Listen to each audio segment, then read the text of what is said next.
Hi, అందరూ ఎలా ఉన్నారు? నేను ఒక కొత్త క్రీచర్ని ఒక కొత్త స్టోరీతో వస్తున్నా. తప్పకుండా చూడండి.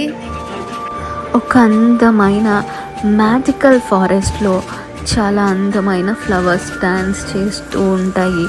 ఇంకా ఎంతో గ్లోయింగ్ ట్రీస్ కూడా ఉంటాయి. దాంట్లోనే క్యూట్ యానిమల్స్ ఉంటాయి, రకరకాల యానిమల్స్, ఇంకా కలర్ఫుల్ మష్రూమ్స్. వీటన్నిటి మధ్యలో బబుల్ టేల్ అని చిన్న క్యూట్ లిటిల్ క్రీచర్ ఉంటుంది అన్నమాట.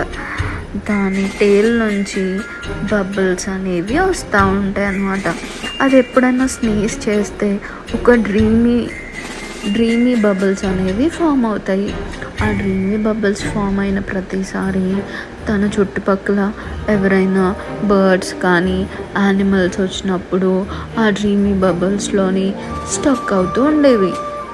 సో దానివల్ల ఈ బబుల్ టేల్ దగ్గరికి ఫ్రెండ్షిప్ చేయడానికి కానీ తన దగ్గరికి రావడానికి కానీ యానిమల్స్ అన్నీ భయపడేవి. సో అలా భయపడడం వల్ల ఈ బబుల్ టేల్ చాలా సాడ్గా ఫీల్ అయ్యి దాక్కునేది. అయితే ఒకరోజు నిబుల్ అని ఒక క్యూట్ యానిమల్ తన దగ్గరికి వస్తుంది అన్నమాట. వచ్చినప్పుడు బబుల్ టేల్ దానితో ఫ్రెండ్షిప్ చేయడానికి వెళ్తే తన నుంచి రిలీజ్ అయ్యే బబుల్లోని నిబుల్ స్టక్ అయిపోతుంది. అది స్టక్ అవ్వడం చూసి బబుల్ టేల్ చాలా బాధపడి దానికి హెల్ప్ చేయడానికి ట్రై చేస్తుంది అన్నమాట.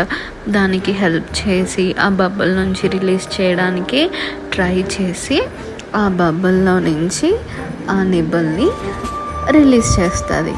ఆ రిలీజ్ చేయడం యానిమల్స్ అన్నీ చూసి దీనికి చాలా హెల్పింగ్ నేచర్ ఉంది, చాలా కైండ్ హార్టెడ్ అని చెప్పి, నీ బబుల్స్ అంత వియర్డ్ ఏం కాదు, చాలా అమేజింగ్ ఉన్నాయి, నువ్వు కూడా మంచి ఫ్రెండ్ మాకని ఫ్రెండ్షిప్ చేస్తాయి.